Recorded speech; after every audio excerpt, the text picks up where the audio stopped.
Alan AtKisson. I'm Assistant Director General at the Swedish International Development Cooperation Agency, Sida, and direct the Department for Partnership and Innovation there.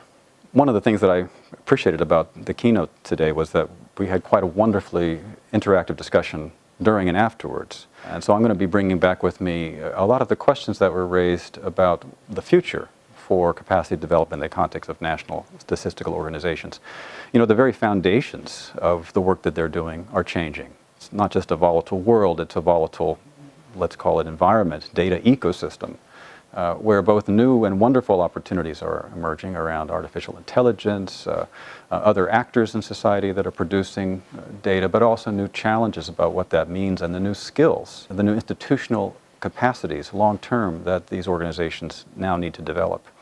These are big questions, and I'll be carrying them back with me to Sweden. Sida exists to make the lives of people who live in poverty and oppression better, to help them make their own lives better. And of course, the work of Paris 21 to work to develop the capacity of national statistical organizations is essential to that work. We're very motivated to support particularly countries in the South, and they're represented very well here, in dialogue with countries from the North, donor agencies, international institutions, to talk about how we move forward on the implementation of the 2030 Agenda and the SDGs, and in their own development for the achievement of their own national goals in that context. So we see Paris 21 as a really good arena for that meeting to happen, for that dialogue to be supported. It's not only supporting them in participating globally in these dialogues, but also it is itself an important dialogue. We're very happy to support Paris 21. It's important, when we talk about Sida's work with Paris 21, that we work in partnership with Statistics Sweden. And so facilitating that partnership between our national statistical organization in its work with our partners from the South is for us one of the more important or most important aspects of that work. So Sweden's participation here is not just Sida, it's also Statistics Sweden in its work in partnership with country partners. You know, that question generated quite a lot of dialogue this morning as well. And I think one of the more important questions that emerged in response to that question is not only how should we support countries in doing that, NSOs, but whether we should do it and under what conditions. The data ecosystem is changing fast, as I mentioned earlier, and I think that we have to accept the fact that the world is changing somehow under our feet, that technology and market dynamics are creating conditions that NSOs have to respond to.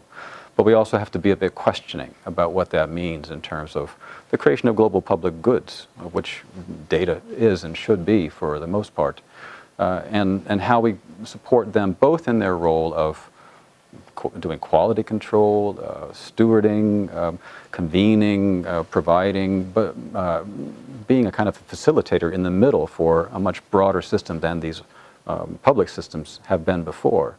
But also being an empowered actor in dealing with a situation where private entities are maybe generating data that should be publicly available. And how do we help countries to manage that increasingly complicated and challenging situation?